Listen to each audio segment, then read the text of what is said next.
Before I, 32 male, was born, my mom found out that my bio father was cheating. They started on the divorce proceedings before she found out she was expecting.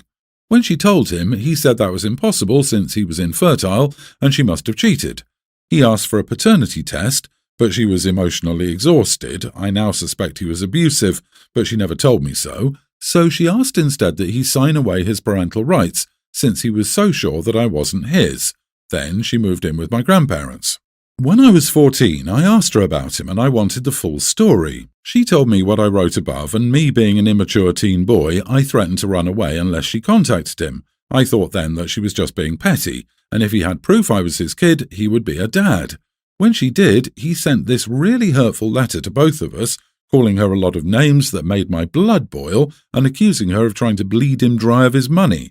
That was the day I decided that I didn't need him at all.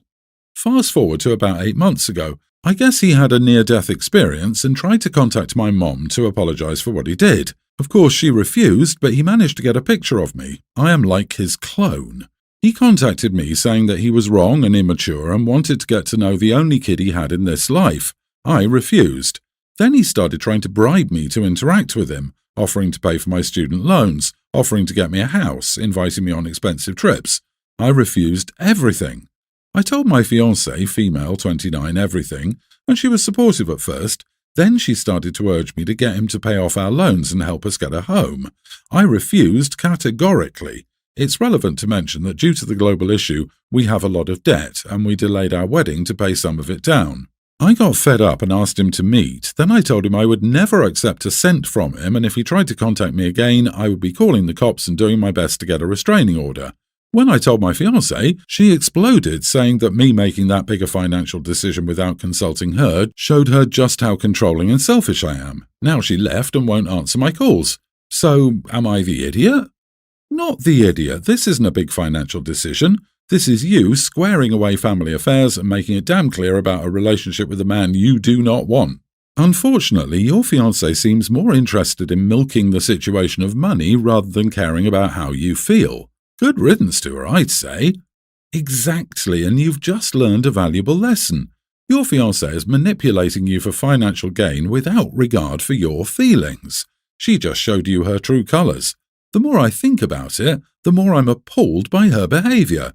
She left in an attempt to manipulate you and guilt you into taking money from a possibly abusive person. She has no problem exposing you to a toxic relationship if it means she'll get money out of it. Sounds like you're better off without her. She's only interested in money. Lucky break, dude. She just showed you who she is.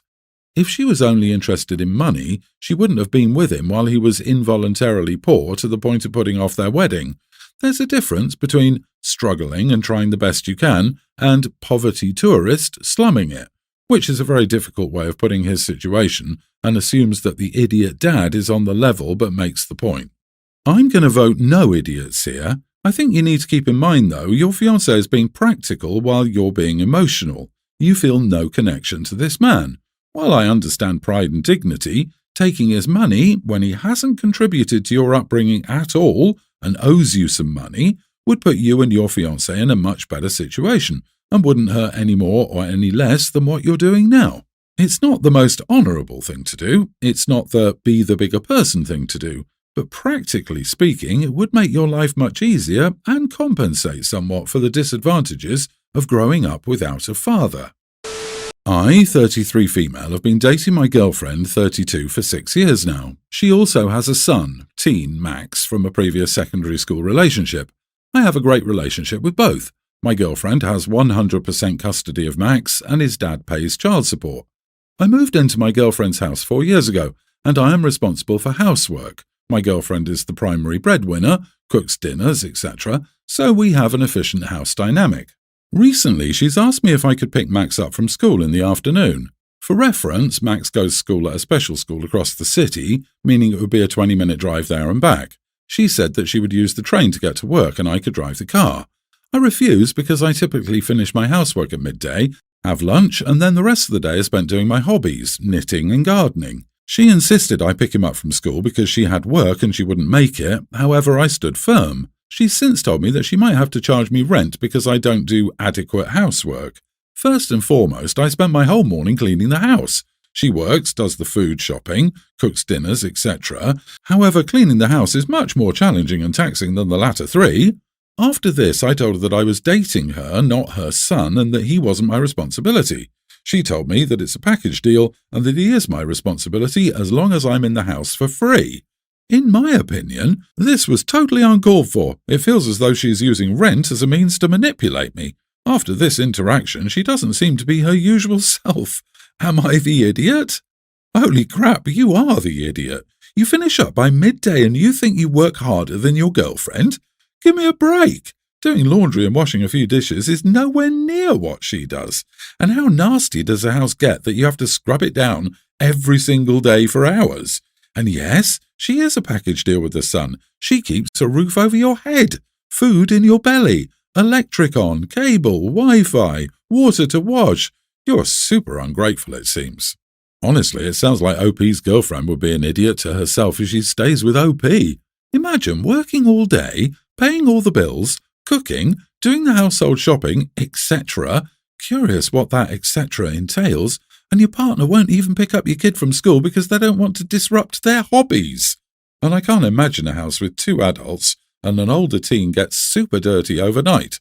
This relationship sounds very one-sided in OP's favour. Wow, you sound heartless. 6 years living together, and you don't care for this young person that lives with you full-time, and even if you don't care about your partner enough to help out when she needs you. I hope your partner seriously reconsiders this relationship. You are the red flag. I could barely get through this story. It's so cringe. How on earth can a grown woman behave like such a selfless, spoiled princess? Does she clean at the pace of a snail with a small dainty handkerchief for fear of fainting from exhaustion? OP, you are the idiot. Learn some manners and apologise not only to your girlfriend but also to her son. Even if he doesn't always like you for whatever reason, treating him like he's a burden you couldn't be bothered with will only cement that. A good, cherished relationship doesn't have to be romantic. This is your girlfriend's child, not her yappy little dog, and he's nearly adult. Treat him with some respect and care before your girlfriend concludes that she and her son are better off without you. We used to rent out our basement, but our family has grown, so we needed the space. So we gave our tenants 6-month notice to move out. This was over 2 years ago that they moved out. The tenants incorporated a business using our address a month before moving out and never told us. It was a random name, and FedEx packages come to our door that I refused to take because there was no name. I was afraid we were getting scammed. Tenants informed us when they noticed the tracking of their packages and told us then. So I accepted their business packages for the time being. Anyway, when they moved out, we asked them to change their address, so they got their mail. For 1 year, their mail still kept coming, but no FedEx packages. I texted saying, please get your mail, but please change your address.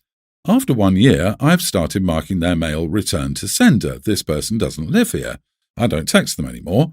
Last week, a FedEx package to their business arrived at my door and I refused it, saying, we have no business here. I don't know what that is. I'm not taking it. The old tenant texted me a few minutes later cursing, saying, why did you send my damn package? I said, you don't live here anymore. Stop sending your mail to my house. I think they may have been tracking it. He texted back, but you've always texted me. I live in an apartment now and I work during the day, so I can't get packages. I have to drive to FedEx and it's an hour away. Just take my package. I said, no, I won't. Update your address. My husband said I should just help out because they were good tenants, but I refused. It smells scammy to me, and I don't like that their business is still listed under my address when they don't even live here. Am I the idiot for refusing to help pick up their packages delivered to my house? Not the idiot. It seems scammy that they incorporated a business at your address a month before their 6-month notice to move out expired. It screams of some kind of fraud being perpetrated. Regardless, if the former tenant wants a mail drop spot, UPS has locations that sell mailboxes for just that purpose. Yes, I'd be more concerned about that than the packages at this point. There's absolutely no reason for their business's official address to be yours for 2 years. I think this is highly suspicious, and you should alert the appropriate agencies.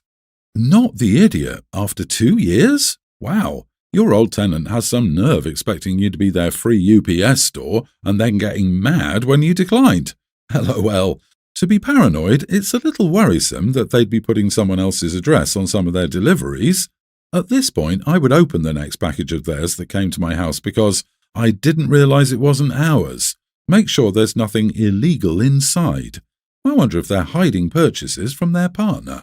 Even if nothing sketchy is going on, it's rude to continue to use their old address to get mail delivered, especially when the owners have repeatedly told you to change your address, all because they won't be home to accept the packages. You are not obliged to handle their stuff.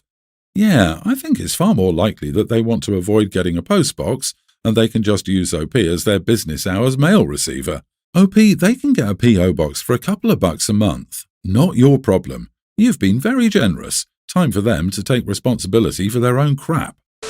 Recently, it was my husband's birthday and I made and decorated an average-size themed cake that I put a lot of love and time into. It turned out really nice and was pretty tasty too. I put it on social media and people commented as normal, wishing him a happy birthday and how great the cake looked, along with some of the usual, "I'm coming down for a slice."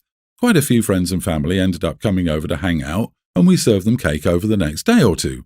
One of my friends who lives far away and is not my husband's friend messaged to say she was coming to our town to visit family at the next weekend, which was about 10 days away, and to save her a slice of cake. I laughed it off, thinking she's joking and saying the meaningless, "save me a slice" comments people say and don't expect you to do. Plus, this friend is extremely flaky. She hardly ever follows through when she says she's coming to something or hoping to come to visit. She insisted she was serious and wanted the cake. I said we're happy to give everyone who comes over a piece of cake, but can't really take requests to save cake, especially if it means holding back on family and friends who are at our house then. Plus, the cake will be far too old by the time she was planning to come and grow mould. She said to freeze it for her, and I started to get annoyed and said that anyone who comes over would gladly be served cake, but I won't be freezing any cake for anyone.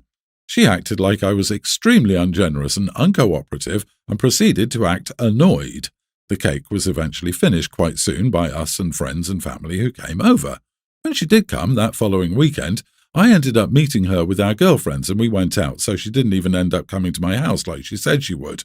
But she still brought up the cake in front of everyone and saying I didn't save any for her, trying to make me look bad.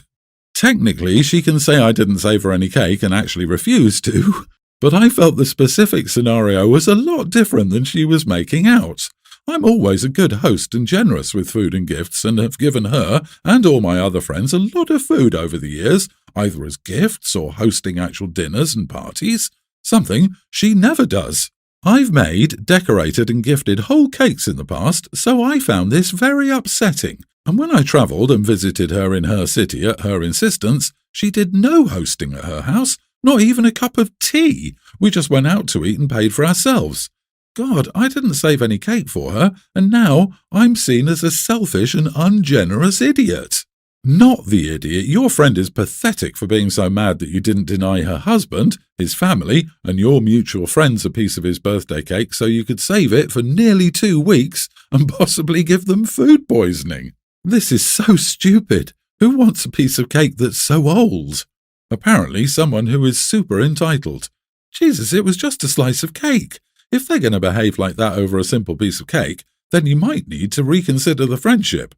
Friends don't make us feel the way she made you feel, especially over one slice of stupid cake.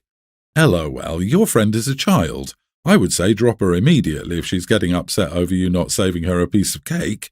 Though I honestly would have made a piece of cake and left it in the freezer, unwrapped, right out of the oven, to make sure it's as stupidly unappetizing as possible. Heck, I would have even made it a horrible tasting cake, way too much baking soda, no sugar. Nothing toxic, just super unappetizing. Your friend seems very dramatic and is trying to cause a scene by making you look like a bad hostess amongst your friends. And you're correct about "save me a slice" being one of those weird throwaway lines that loosely translates to "can't wait to get there."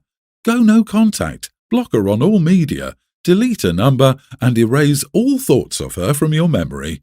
Good luck, OP. You deserve better friends. My sister is getting married next month. My kids will be 4 months and 2.5, and she's stated that her wedding is child-free, which I understand and appreciate. I told her when she stated that I probably wouldn't go as I'd have my baby. I was pregnant at this point, and she brushed it off, I guess. Anyway, last month she asked if I'd be a bridesmaid. at which point I reminded her that I wouldn't be able to go because of the wedding. She got upset but left it for a few days and then returned to me asking why.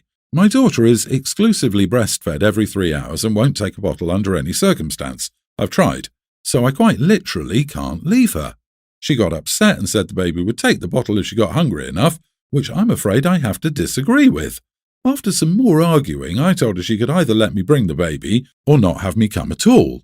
It was more arguing. I stated, "Then you'll just have to reschedule your wedding," in response to her saying I need to be there. I also told her childcare would be hard to find for my oldest as she's autistic and has pretty severe meltdowns, so it's going to be a struggle either way.